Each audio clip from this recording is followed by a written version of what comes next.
Pessoal, muito boa noite a todos que estão aqui, Salão de Estudos, Centro Espírita Vinhas do Senhor aqui do Pouso Alegre. A todos que estão nos acompanhando através das redes sociais, sintam-se como se estivessem aqui conosco presentes. De início, como é de nosso hábito, vamos fechar os olhos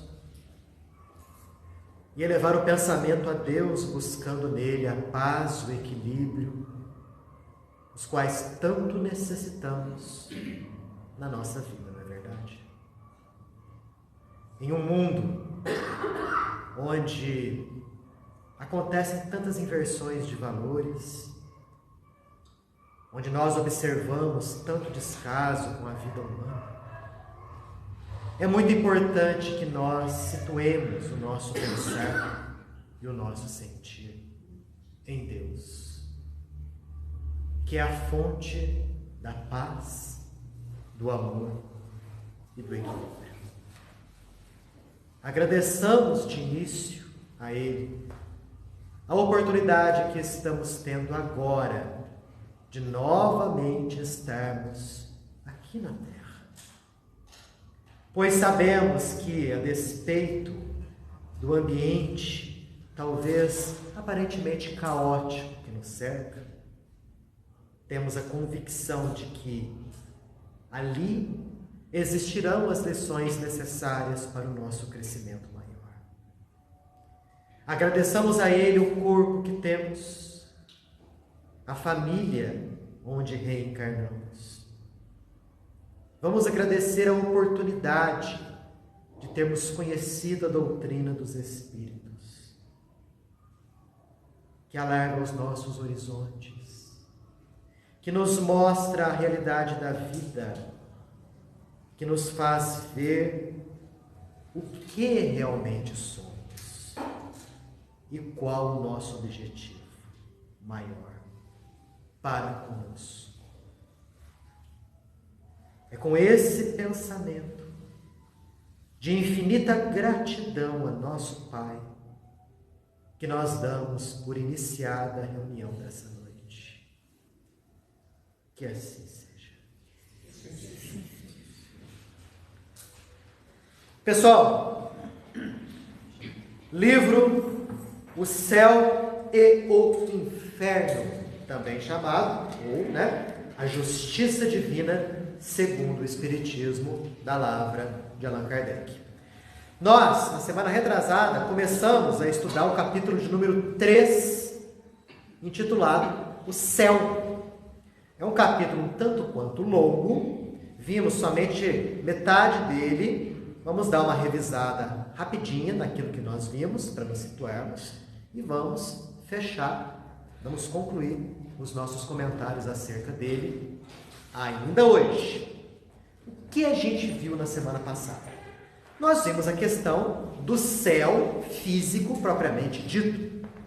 Vimos que Kardec nos mostra, aqui logo no início desse capítulo, a definição de céu. Fala que os antigos tinham uma visão de céu bem diferente daquela que nós temos nos dias de hoje.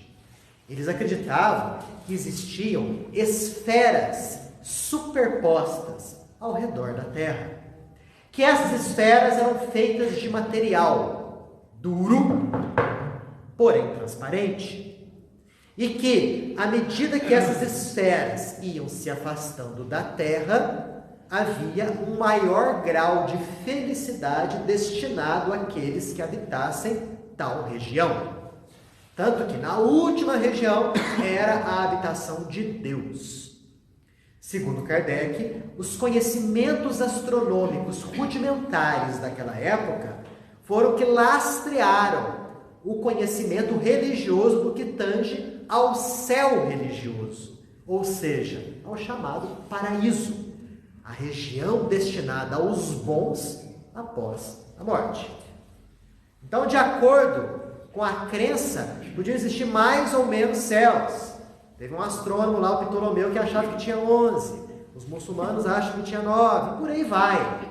A crença cristã, mais difundida, crê na existência de 3 céus. Sendo que no último existiria ali a glória de Deus. a habitação do Altíssimo.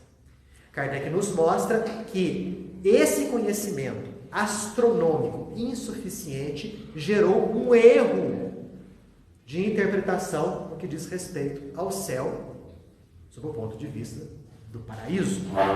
Vimos que as descobertas científicas deslocaram essa concepção de céu.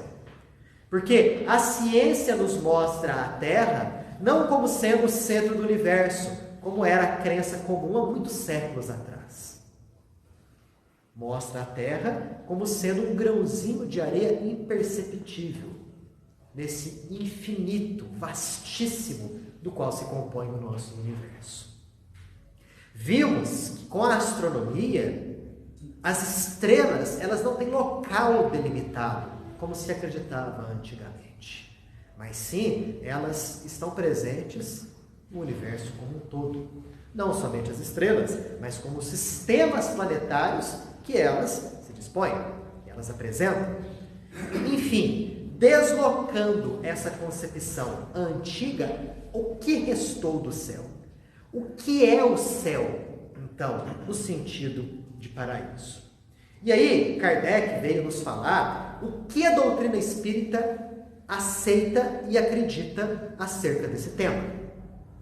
Quando se fala, eu vou morrer, eu vou para o céu, nós temos essa ideia de paraíso, de um local delimitado no espaço, reservado aos bons.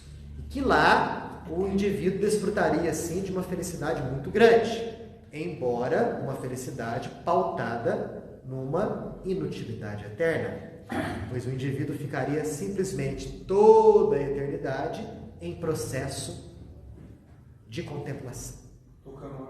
Tocando harpa. Com roupão branco. Isso é o que nos foi passado. Qual é a ideia que a doutrina espírita nos traz? Então, Kardec, isso tudo a gente falou na semana retrasada, faz um apanhado geral daquilo que a doutrina fala a respeito do ser humano, do espírito, dizendo que todos nós somos espíritos, todos nós que estamos aqui encarnados, bem como todos aqueles que estão aqui ao nosso redor, desencarnados, e que ora habitamos um corpo de carne, ora deixamos esse corpo de carne, e que fomos todos, sem exceção de ninguém, todos criados da mesma maneira, e todos teremos o mesmo destino, todos temos o mesmo destino. O que muda é justamente o tempo para atingir esse destino, que é nada mais, nada menos do que a própria perfeição. Kardec fala aqui, inclusive, que à medida que nós vamos evoluindo espiritualmente, nós vamos desenvolvendo um estado de felicidade, que é proporcional àquele nosso progresso interior. Então aqui ele já nos fala qual é o conceito que o Espiritismo nos traz do céu. Ele fala que céu aqui é um estado de felicidade interior, que é proporcional ao crescimento espiritual da pessoa. Então, dê uma olhada como que ele desloca a concepção de céu de um local lá no espaço delimitado, só lá que você pode ser feliz, para uma condição íntima, uma condição interior.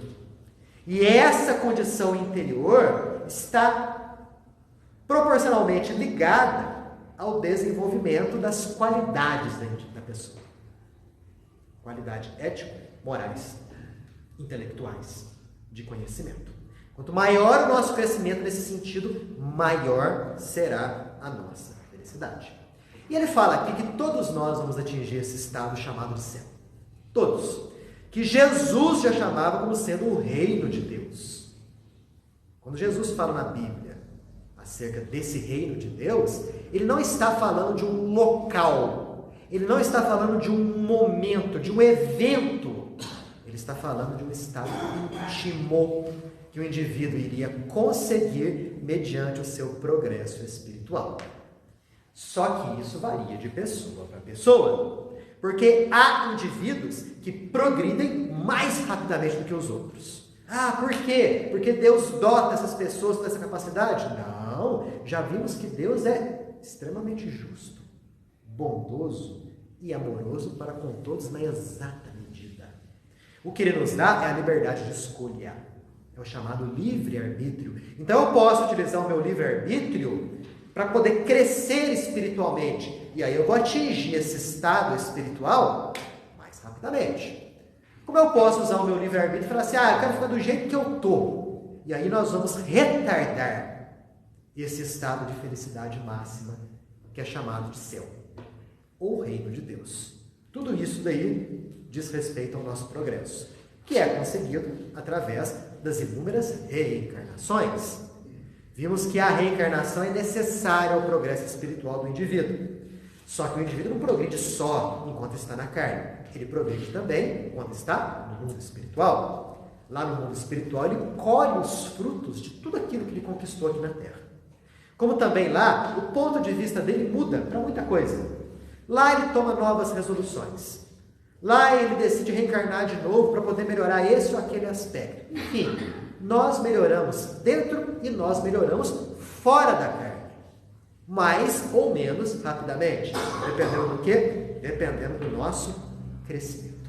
Só que vai chegar um momento em que a nossa terrinha, o nosso planeta Terra, vai ser insuficiente para nós desenvolvermos o nosso potencial. Isso acontece, e já aconteceu com muita gente. O indivíduo ele vai aprender tudo aquilo que o planeta Terra tem para lhe oferecer em termos de aprendizado. E aí ele não precisará mais reencarnar num planeta como esse. Irá ou continuar o seu progresso em esferas espirituais, ou continuar o seu progresso em outros mundos, cujas condições de vida são mais aprimoradas do que aqui, e é justamente aqui que nós paramos na semana anterior e que nós iremos reiniciar agora, as encarnações nos mundos superiores à Terra. É bom a gente ouvir isso. Sabe por quê?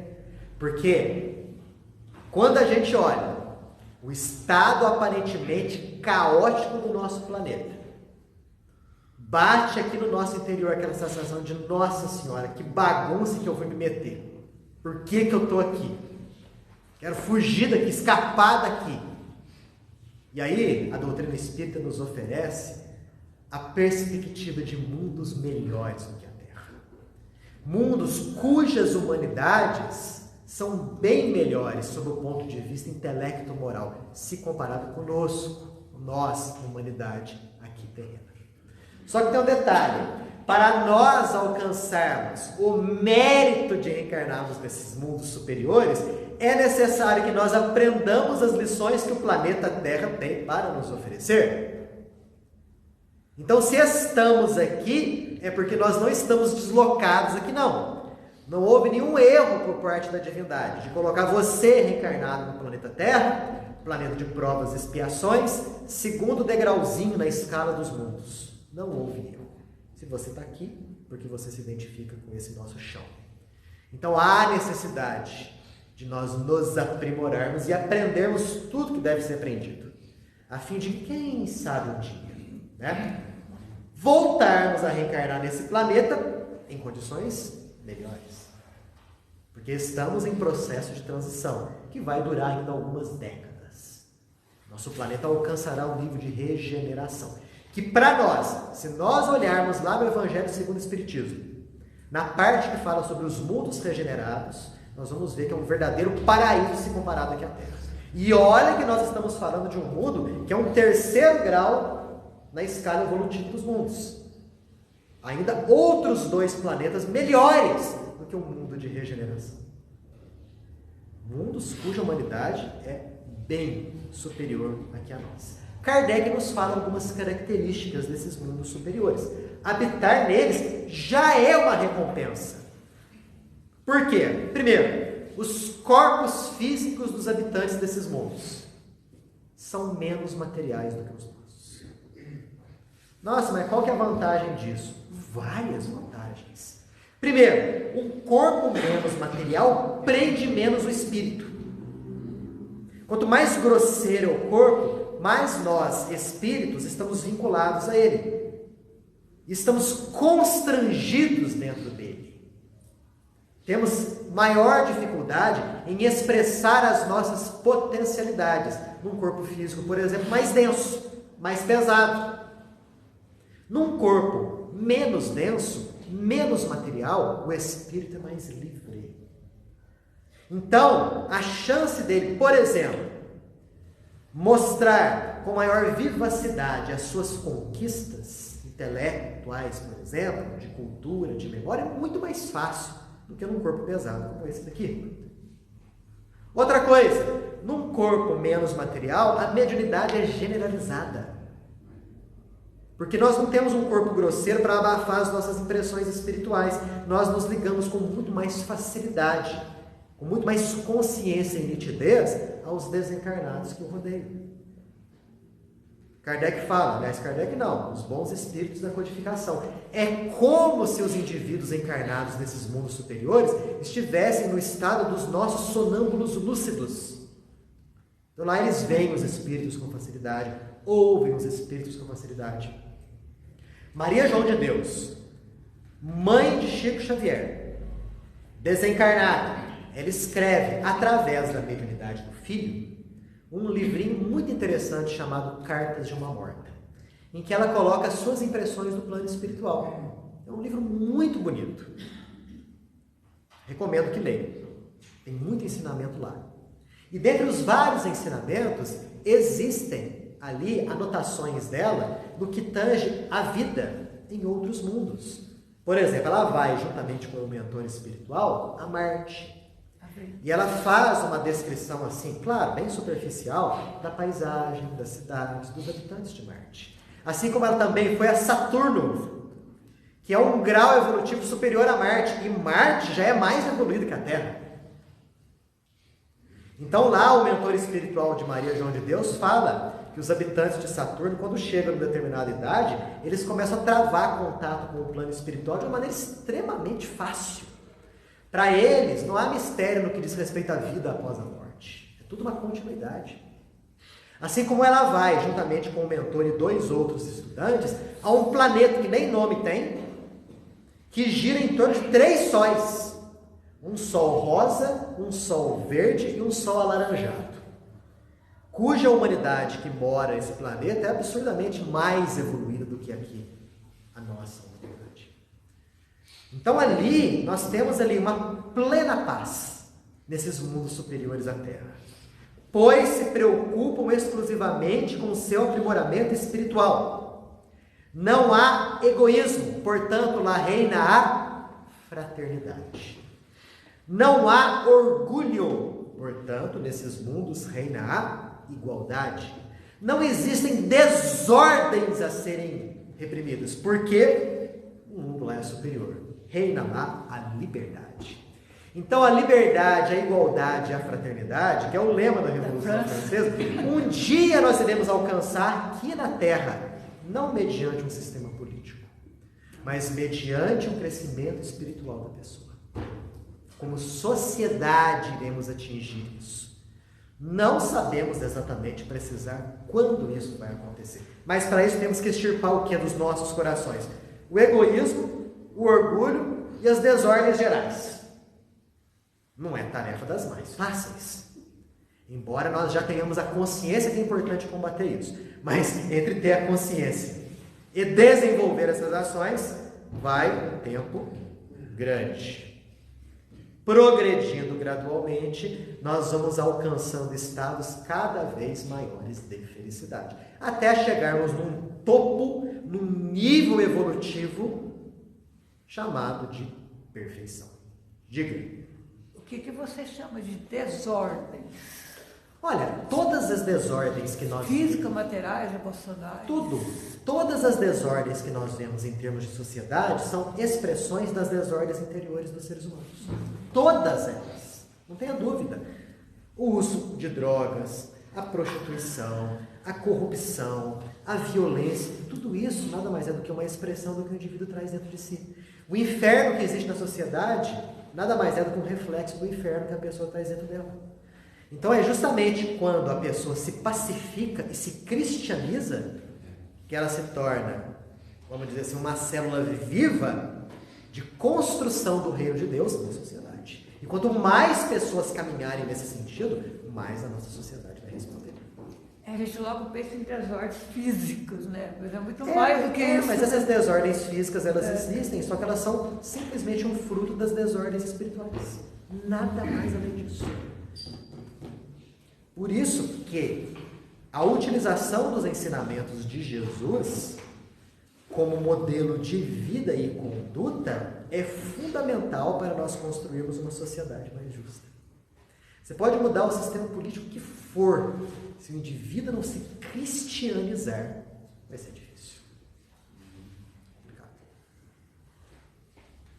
Sobre esses mundos superiores aí, fala. Esses mundos superiores, a gente, pela sua descrição, né, parece que não tem muitos desafios, assim, não tem forma de você evoluir. Assim. Eu imagino que, será que eles têm que voltar para mundos inferiores, para, aí sim, né, o sofrimento e tudo, angariar ainda mais evolução, porque assim, você está tudo tão assim, aparentemente bem, assim, parece que você vai melhorar muito mais lentamente, apesar de você já estar num grau superior, do que se você for exposto a realmente problemas e dificuldades, desordens, enfim. Então, olha só, boa tua observação, né? Só para situar o pessoal de casa aqui, a pergunta foi, esse pessoal que reside nos mundos superiores, será que eles têm a necessidade de vir para os mundos inferiores, a fim de passar por certos tormentos para impulsionar o progresso deles? Porque já que eles estão nos mundos superiores, esses mundos não ofereceriam para eles tantos desafios de progresso. É isso aí, né? Qual que é a resposta para isso? Espíritos que necessitam ainda de desafios grosseiros, como nós, são ainda aqueles espíritos que estão nos patamares mais inferiores da evolução. A partir do momento que nós vencermos esses desafios mais intensos, mais materiais, vamos dizer assim, nós vamos chegar num grau espiritual em que esses desafios maiores, mais grosseiros, não vão ter mais necessidade de existir. É como se fossem provas grosseiras a fim de alcançarmos um grau. Alcançado aquele grau, elas não têm mais necessidade. Aí o processo evolutivo acontece de outra maneira, de outra forma. Em Saturno, por exemplo, esse mentor da Maria Joana de Deus explica, olha, aqui nesse planeta, todos os espíritos se dedicam única e exclusivamente ao seu aprimoramento intelecto-moral. Foram criados equipamentos para fazer com que todas as atividades materiais da vida sejam realizadas sem a necessidade do indivíduo interagir. E mesmo assim, a própria maneira do indivíduo conceber a existência já simplifica por demais a vida lá. Então eles sabem que ali o progresso tem que ser sob o ponto de vista intelecto-moral. Porque eles já passaram pelos níveis mais grosseiros, pelas provas mais ásperas e aprenderam tudo que tinha que aprender. Talvez nós, imagina eu, Daniel, que ainda tem que reencarnar no mundo de provas e expiações. De repente, Daniel vai reencarnar em Saturno agora, sem o mérito para isso. Saí daqui e reencarnei lá. De certo, eu vou achar lá uma pasmaceira danada. Né? Porque eu ainda não evoluí o suficiente para me adequar àquele nível de vida. Não vou entender nada. Vou ser um peixe fora d'água lá. Por isso que nós temos a necessidade adequada de morarmos aqui por enquanto. Em Marte, por exemplo. O que Ramatiz explica no livro A Vida no Planeta Marte.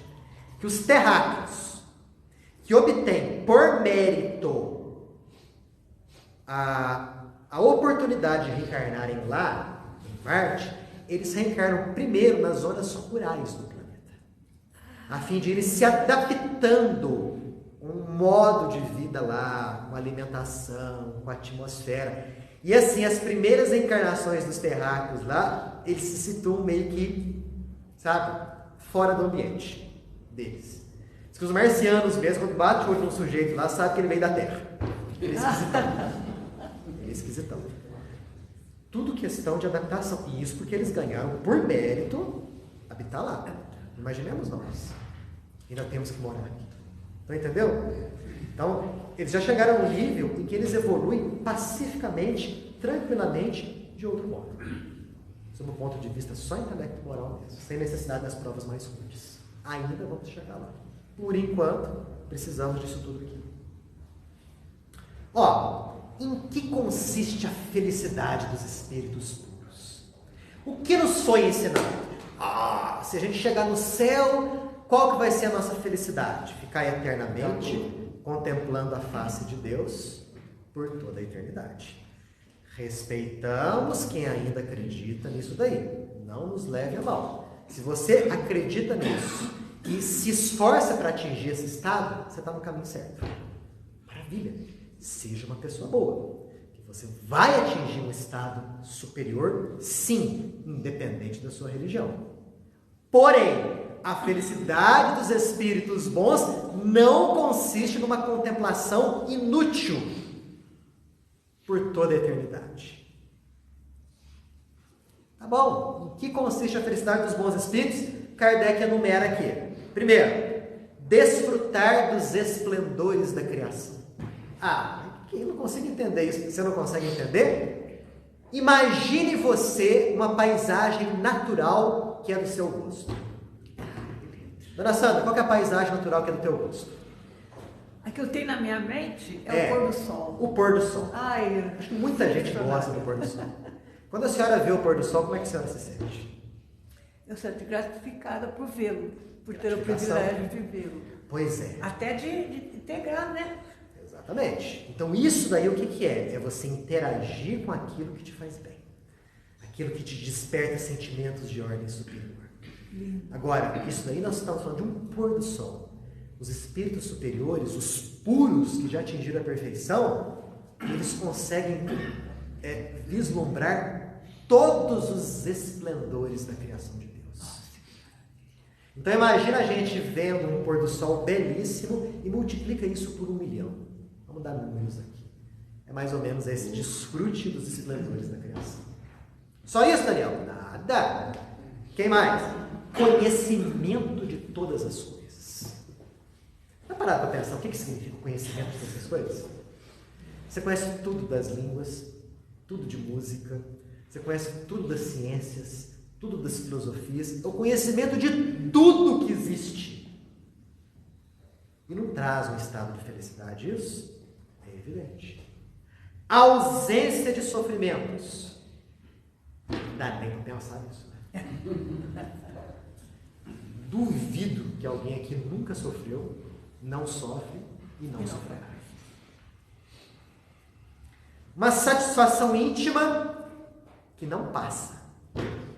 Todos nós já desfrutamos de um estado de satisfação íntima, não é verdade? Mas ele ficou eternamente em ti? Desapareceu. Né? Eles não. Neles essa satisfação íntima é eterna. Não passa. Uma serenidade imperturbável. Eu fiquei com inveja. Quando eu li isso aqui, eu falei assim, nossa, eu tenho que chegar nesse nível. Serenidade, que palavra bonita. Você não se perturbar com aquilo que está ao teu redor. Nossa. Né? Ai. O amor que a tudo envolve. A contemplação de Deus está ali também. E o conhecimento da vontade dele. Só isso, Daniel? Nossa. Até agora a gente viu coisas passivas, né? Que a pessoa sente. Mas tem mais. A felicidade dos espíritos puros consiste também nas tarefas elevadas que Deus lhes dá. Como, por exemplo, presidir a formação dos mundos. Nossa. Contribuir para a harmonia do universo. Não é? Aqui a gente está treinando isso. Quando a gente é pai de família, mãe de família, quando a gente está organizando uma casa e coordenando uma família, nós estamos, sem perceber, em nós desenvolvendo essa capacidade de coordenar coisas maiores. Pois é. Virar Cristo. Exato. A gente estivesse se desenvolvendo para assumir coisas que exigem uma capacidade intelectual. Olha que bacana. Perfeito. É óbvio. É assim que a coisa funciona. Né? Na natureza, tudo acontece dessa forma. A natureza não dá saltos. Para que nós tenhamos a capacidade de administrar coisas maiores, temos que passar necessariamente pelo conhecimento da administração de coisas menores. Então, o indivíduo, você pode ter certeza, Jesus, que hoje administra uma comunidade só aqui na Terra de 30 bilhões de almas, vou focar só aqui na Terra, não vamos os outros planetas que ele coordena, não. Ele, Jesus, como que ele desenvolveu isso? Nas suas reencarnações passadas. Quando ele passou pelos mesmos níveis de aprendizado que nós estamos passando aqui agora. Podemos ter certeza que Jesus desenvolveu a capacidade de ser um excelente chefe de família, um excelente marido. Quando envergava o traje feminino, uma excelente esposa, um excelente pai, uma excelente mãe. Podemos ter certeza que ele foi um excelente político, um excelente governador, um fantástico presidente, e por aí vai. Porque foi justamente através desses exercícios todos que ele se gabaritou para presidir a formação do planeta Terra. Ele fez tudo isso em outros planetas, né? Não Outros planetas? Porque se o nosso planetinha tem 4,5 bilhões de anos, Jesus, quando começou a formá-lo, já era perfeito nessa época. Porque já recebeu. Já era perfeito, quer dizer, os mundos onde ele fez o processo evolutivo dele nem existem mais, já viraram poeira cósmica, há muitos e muitos bilhões de anos aí. Então, quando a gente pensa nisso, nós vamos ver que para esses espíritos é uma felicidade tremenda, né? Eles interpretarem a vontade de Deus e falar assim, bom, nós vamos criar aqui um novo sistema solar. Nossa. Você fica com a criação desse planeta, você fica com a criação desse planeta. E é isso que ele é. Jesus é o criador do planeta Terra, o arquiteto aqui, vamos dizer assim. Na verdade, eu acho que o arquiteto ele concebe, né? Talvez tudo isso já esteja na memória de Deus. Jesus soube ler a memória de Deus. Ele é mais um engenheiro. Um executor daquilo que existe na memória de Deus. Né? Junto com uma equipe lá de construtores, todas subordinadas a ele. E construiu esse planeta. E é responsável por mais de 30 bilhões de almas encarnadas e desencarnadas. Hoje nós temos uma dificuldade tremenda em administrar uma família com pai, mãe e 2 filhos. Ele administra 30 bilhões de almas encarnadas Encarnadas e desencarnadas. Tiveram um vislumbre do nível desse homem? Imagina o preparo. Nossa, que maravilha. Tiveram um vislumbre? Fala. Fora as filiais, né? Fora, exato. Ele não coordena também um planeta? Sim. De Sirius? Exato. Dizem também que ele coordena, além desse planeta da estrela de Sirius, ele também é o coordenador de Capela. Capela. Né? Sírios, né? Quer dizer, ele só vai crescer. Entendo. Talvez, num próximo estágio, Jesus seja um administrador de um sistema solar inteiro. Vai saber, porque é assim que as coisas funcionam. Para tudo no universo existem funções para todos os seres de todos os níveis. E Deus adequa as funções de acordo com as capacidades da pessoa. Para aquelas funções e missões de ordem elevadíssima, somente aqueles espíritos que têm uma qualidade tremenda, né? Cuja chance de errar é mínima, se é que existe. Ou será que alguém aqui pode crer que Jesus, quando veio reencarnar aqui na Terra, aliás, reencarnar aqui na Terra, existia a possibilidade dele falhar? Negativo, possibilidade nenhuma. Há possibilidade de falha nossa, nas nossas tarefas mínimas. Nas nossas tarefas como pai de família, mãe, filho, né? Nos nossos trabalhos, caso nós reencarnemos aqui com a função de descobrir alguma coisa, e aí a gente, né, não quer alguma coisa, a gente desvia, enfim, nessas tarefas menores que não perturbam a harmonia do todo. Quando eu falo do caos aparente do planeta Terra, é aparente mesmo, porque o universo respira em ordem, equilíbrio e harmonia. Nós estamos passando por um período de transição que é natural esse tipo de coisas. Porém, vai passar. Sim, pode falar. Ela não falhou o trabalho de Jesus como repercute até hoje, né? O trabalho, né? Perfeito. Então, perfeito, foi organizado. Tá, perfeito. Né? Isso sem escrever nada. Agora, assim, a coisa funciona dessa forma até aqui, mas não para as pessoas assumirem atividades de forma profissional, mas que exige uma coisa, precisa se desenvolver, as pessoas conseguem. Assim, vou pegar uma pessoa que às vezes não tem tanto estudo para ser um diretor de uma, não consegue, ela precisa se desenvolver intelectualmente Para poder assumir aquela Para ela função. poder assumir e desempenhar a função a contento. Sim. Embora na sociedade existam os QIs da vida. Né? Sim. Existem os QIs, as indicações. Sim. Então aí é por isso que a gente vê tanta coisa errada acontecendo aí. Você pega um indivíduo lá que você é seu amigo, tá? Você coloca numa função de ordem elevada só porque você deve para ele algum favor. Intelectualmente, não moralmente. Né? Exato. E, não, às vezes nem intelectualmente. É Às vezes nem intelectualmente, nem moralmente. A pessoa é colocada lá para desempenhar uma função, agora não tem a mínima capacidade. Então, em termos divinos, isso nunca acontece. Nunca acontece. Né? Eu não me esqueço do livro Nosso Lar, quando André Luiz foi pleitear, né, A medicina. chegar lá no mentor dele, esqueci o nome dele, quem é mesmo? Resgatou ele do Brau. Esqueci o nome. Alguém me lembra aí? Clarence. Foi o Clarence, né? E ele queria, eu já estou bem agora, quero atuar como médico aqui no Nosso Lar. Só que antes ele ouviu o Clarence conversar com uma senhora a respeito de condutas e trabalhos. Ele ficou com vergonha. Né? Tanto que André Luiz começou em Nosso Lar limpando o vômito de sujeitos, de indivíduos recém-resgatados do umbral. E depois foi para as câmaras, né? As câmaras de retificação.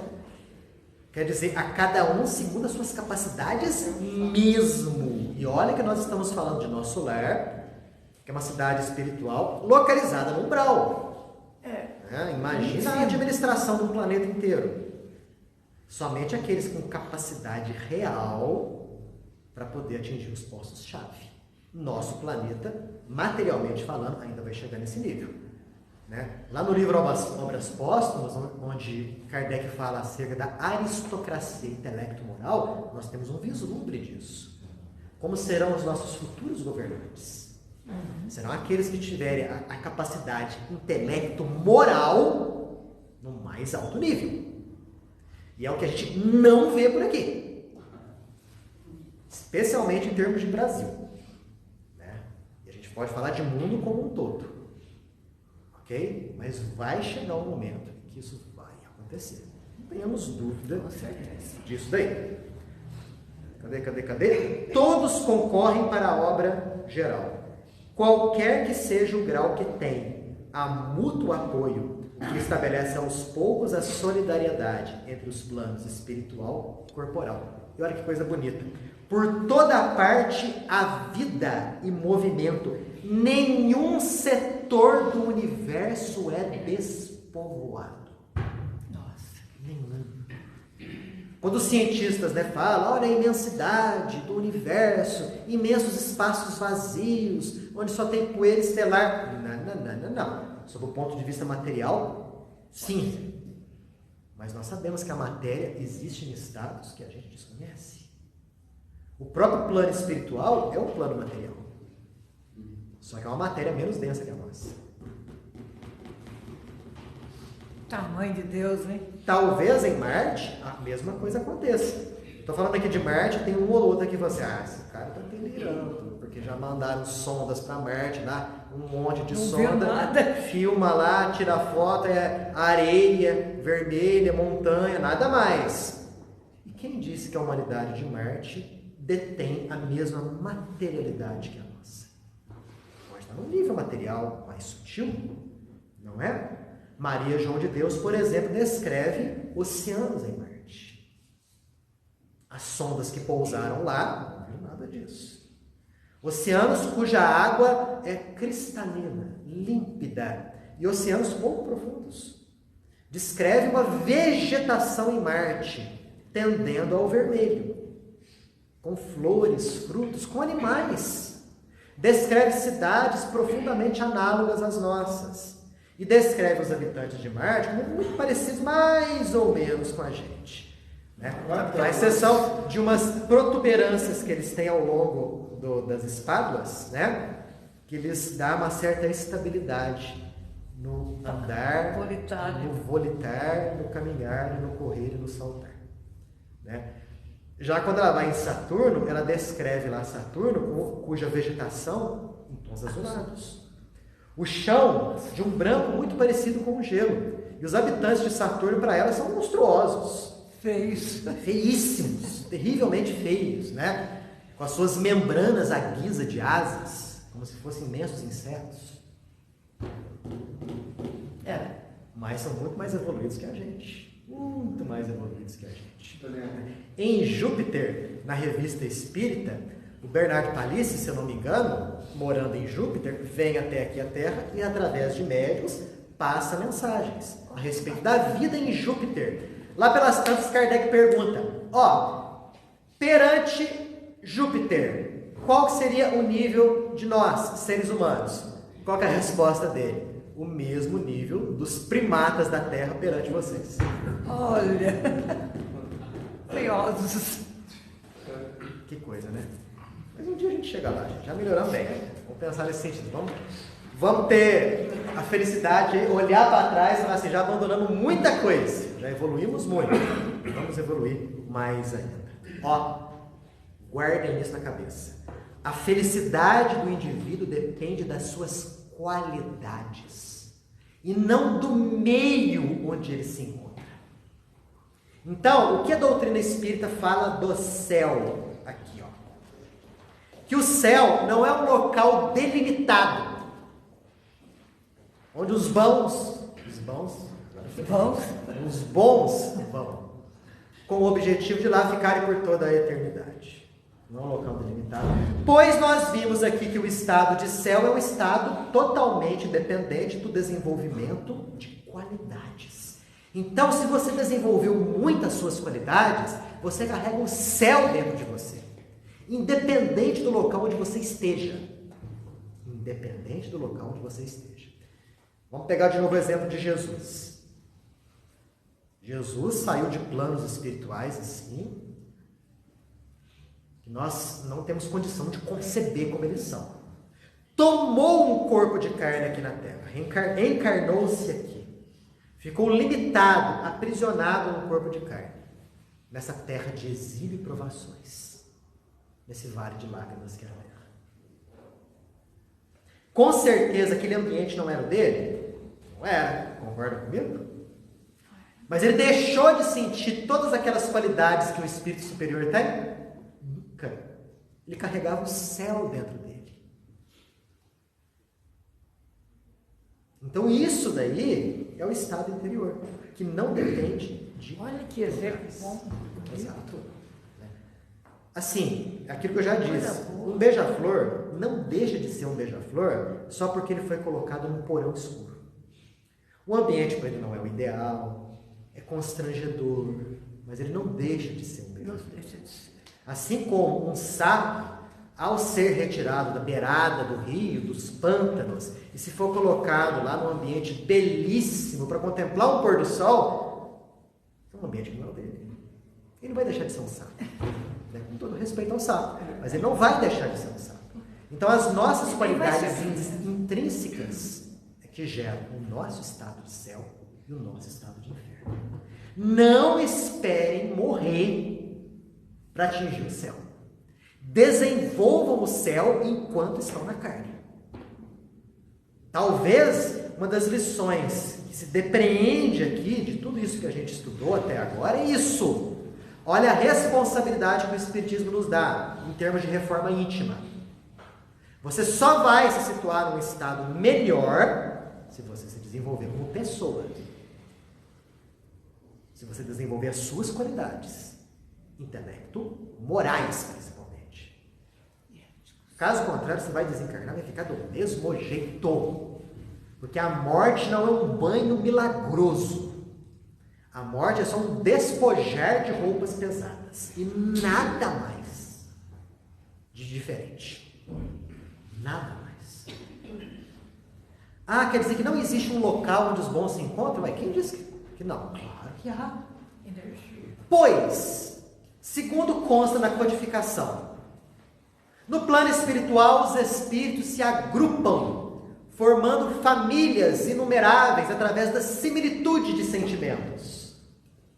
Imaginemos um plano espiritual onde se reúne Francisco de Assis, onde se reúne Jesus de Nazaré, onde se reúnem os grandes sábios da humanidade, Sócrates, Platão. Imaginemos todos aqueles indivíduos, portadores de um nível moral elevadíssimo, habitando um lugar.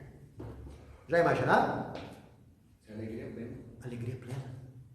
Porque lá acontece a mesma coisa que acontece aqui. Sem a gente desconfiar, nós estamos nos alimentando das vibrações uns dos outros. Verdade. Entendeu? Porque cada qual de nós carrega uma atmosfera espiritual, que é oriunda dos nossos pensamentos e sentimentos. Por exemplo, nós que aqui estamos, nós estamos todos vibrando no mesmo sentido.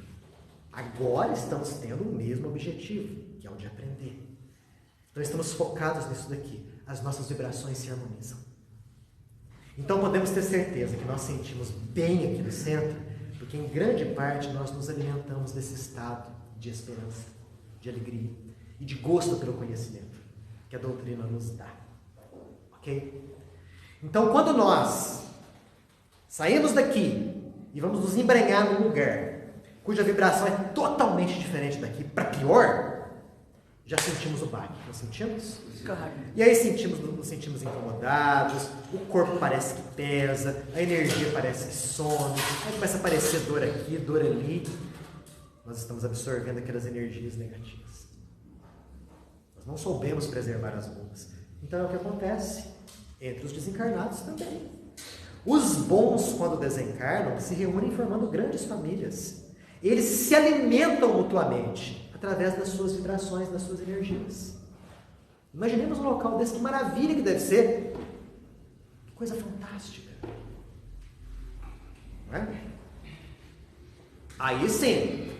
Aí a gente tem mais ou menos uma noção do céu como eles nos ensinaram, né? Só que tem um detalhe. Esse pessoal que fica ali, nesses locais, não ficam presos e restritos lá.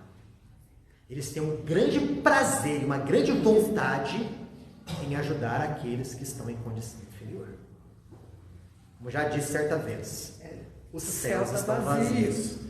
Porque os bons, os puros e os santos e os anjos incessantemente estão aí no processo de administração do universo e no auxílio daqueles seres que são inferiores a eles. É aí que a fraternidade se manifesta. Aí que a solidariedade se consolida. Dessa maneira, dessa forma que a gente aprende. A gente imagina nesse círculo, né? Eu recebo ajuda, ajudo, e recebo ajuda, e vou crescer. É maravilhoso. Sim, isso, né? porque é somente assim, nesse processo de troca, de auxílio mútuo, que nós vamos crescer como indivíduos. Que as nossas qualidades vão se desenvolver. É aquilo que a gente comentou na semana passada. O isolamento, o insulamento faz com que eu não erre, mas também faz com que eu não acerte. Porque é no contato com as pessoas que nós somos forçados a ter um comportamento X ou Y. Tá ok? É um contato com as pessoas difíceis que eu sou estimulado a desenvolver a tolerância, a compreensão, a paciência, a humildade. É no contato com as pessoas melhores do que eu, em que eu vou desenvolver ali, né? Que eu vou pegar ali como exemplo de conduta, o exemplo de vida, o exemplo dos ensinamentos. Então nós sempre, Emmanuel fala o seguinte, que nós sempre estamos situados numa posição intermediária. Sempre. Sempre existem aqueles muito melhores do que nós, como também sempre existem aqueles muito piores do que nós. É nesse processo de solidariedade entre encarnados, entre desencarnados e entre encarnados e desencarnados, que o ser humano avança, cresce, evolui. Agora, qual foi o céu que eles nos mostraram? Dos indivíduos que atingem esse local, que ficam eternamente contemplando a face de Deus e que não estão nem aí para aqueles que estão sofrendo. Não dá. Não é ou não seria um supremo egoísmo? E que felicidade é essa? E Que saber tipo de que o filho felicidade tá- egoísta? Imaginar, né? Né? Falso. Porque fala que Pai, os que irmão. sofrem só se preocupam com as suas próprias dores. E os que estão felizes só se preocupam com a sua própria felicidade. Há de se admirar do egoísmo que reina na Terra, sendo que prega o céu cheio de egoísmo? Não é um egoísmo isso? Total. Então nós vemos que aqui nos é mostrada uma realidade totalmente diferente. Ah, Daniel, peraí, você está puxando novamente a brasa para a tua sardinha. O que te faz acreditar que aquilo que o Espiritismo fala é superior àquilo que outras religiões falam? A pergunta É boa. verdade. Uma resposta. Essa é a pergunta boa. Porque eu tenho convicção nisso que eu estou falando. No entanto, aqueles que acreditam diferente têm as convicções deles também. O que me faz ver que eu estou com a verdade e eles não? Ou que eu estou com uma verdade um pouquinho maior e eles com uma verdade um pouquinho menor? Porque se você for parar para ver, são fragmentos de verdade, né? Deus é tão sábio que Ele vai modular a distribuição de conhecimentos de acordo com o nosso crescimento espiritual. Tá? Então, no passado, não se podia falar em coisas como nós estamos falando abertamente aqui, porque nós não tínhamos condição de compreender. Jesus mesmo, Ele não foi limitado nos seus ensinamentos? Foi. Não porque Ele não soubesse, mas porque a gente naquela época não tinha condição de compreender de forma mais nítida os conceitos de mundo espiritual, mediunidade, reencarnação, vida em outros planetas. Jesus falou de tudo isso, tá? Só que Ele falou de um jeito simbólico, só que Ele falou de um jeito bem superficial, adequando o conhecimento às mentalidades da época. Porque se Ele chegasse e falasse tudo isso, não seria nada compreendido. Aliás, falando o que falou ainda não é, por muita gente. 2000 anos depois, imagina falando tudo abertamente, escancaradamente. E nós que estamos sabendo essas coisas todas, não vamos nos achar também como reis, não, tá? Porque existe muita coisa que a gente desconhece. Muita. Que nós sequer talvez tenhamos noção. Nós só iremos conhecer à medida que formos crescendo. E Deus não nos dá esse conhecimento.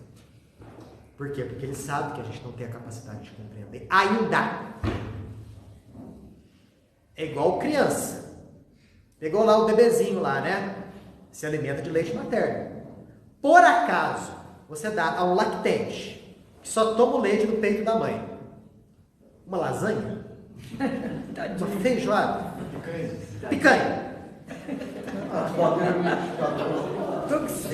Não, ninguém faz isso. Alimento conforme o desenvolvimento. Depois vai crescendo, aí vem papinha, aí vem frutinha amassada. Quer dizer, adequando de acordo com o desenvolvimento do organismo. Em termos espirituais é rigorosamente a mesma coisa. Rigorosamente a mesma coisa. Então, se há pessoas que compreendem de outra forma, né, não nos sintamos superiores a elas não, tá? Kardec chama isso de maturidade do senso moral. Desenvolvemos isso já. Para compreender a reencarnação, vida após a morte, dignidade, evolução, babá. Mas elas um dia também vão atingir o mesmo nível que a gente está. E se a gente permanecer estacionado aqui, elas vão atingir o nosso nível e vão passar a gente. Né? E existem muitos outros que estão na nossa dianteira. Tem muitos na nossa dianteira. Mas vamos lá, vamos voltar à pergunta. O que te faz crer que aquilo que você está falando é verdade? Por que não existe aquele céu lá, né, de material transparente, nível e subnível, né, com Deus lá na periferia? A perfeição, a justiça, a bondade de Deus. A primeira coisa é justamente isso. Quando nós estivermos em dúvida de duas doutrinas, o que a gente tem que fazer? Qual das duas está mais de acordo com os atributos de Deus? A suprema justiça e a suprema bondade. Para pegar só duas características do Criador. Só duas. Só duas. Qual das duas está mais de acordo ali? É o primeiro ponto. O segundo ponto. Qual das duas é mais lógica? Mais racional? Fala mais a razão. Ok? Terceiro ponto. Qual das duas está em acordo com aquilo que se vê? Com os fatos? Com aquilo que a ciência revela. Tá bom? Então, em dúvida, será que é verdadeiro? Será que é essa daqui que é verdadeira? Será que é aquela? Passa por esses três critérios aí, tá? Primeiro critério, sempre. Atributos de Deus. Suprema justiça. Suprema bondade. Segunda coisa, qual que é a segunda coisa mesmo? Lógica, razão. A razão. A resposta. Razão. Lógica. Tudo pelo crivo da razão. Qual das duas é mais lógica? Está mais de acordo com o bom senso? Qual que é a terceira coisa mesmo? Qual está de acordo com os fatos, com a realidade, com aquilo que a ciência mostra? Qual das duas caminha de mãos dadas com a ciência? Qual das duas permanece estacionária, em dogmas? Então, quando a gente começa a raciocinar dessa forma, a gente percebe o quanto que a revelação trazida pelos espíritos superiores, ela é um degrau a mais aquilo que nós tínhamos há 1,5 século atrás. Bem mais superior. E veio para ficar. Veio para ficar porque num planeta de regeneração não se concebe uma outra mentalidade que não seja uma mentalidade em que ciência e religião se dão as mãos. Não se concebe uma realidade em que as duas estão divorciadas. Não, as duas estão juntas. Então, isso é o céu. É esse estado interior. Nós estamos em processo permanente de construção do nosso céu. Enquanto estamos na carne. Quando a gente desencarnar, vai continuar esse processo de construção. E quando a gente voltar a reencarnar, continuará. É um processo incessante de aprendizado. Não se extingue com a morte do corpo.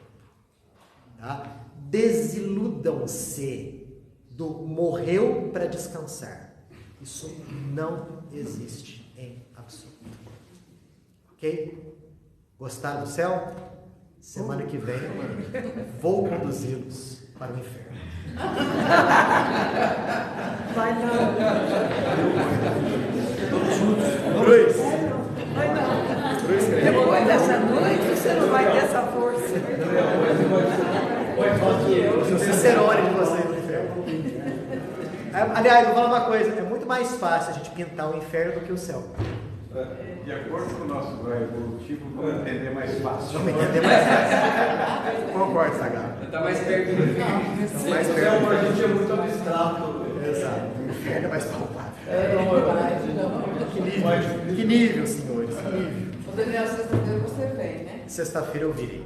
Sexta-feira eu virei. Vai pra onde? Eu tinha confundido, eu achei que feriado era na sexta. Ele falou que não vinha, que era feriado. Era na quinta. Já faltei semana passada, mas vou receber no final do mês direito. Eu tô anotando. Ih! Tá vendo?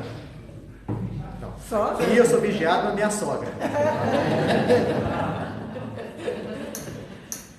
Certinho, levando o pensamento a Deus em agradecimento por tudo isso que nós aprendemos. Pela oportunidade que nós estamos tendo agora de conhecer o que é o universo, o que é a vida, a grandeza de nosso Criador. E tudo isso nos traz um sentimento que deve ser um sentimento imorrível de esperança. De esperança de momentos melhores. De esperança de mundos melhores. De esperança de civilizações melhores. Guardemos essa esperança em nós, como força propulsora ao nosso progresso, como força que nos impulsionará a nos tornarmos melhores, mais dignos, dia após dia. Que Deus abençoe a todos, que assim seja.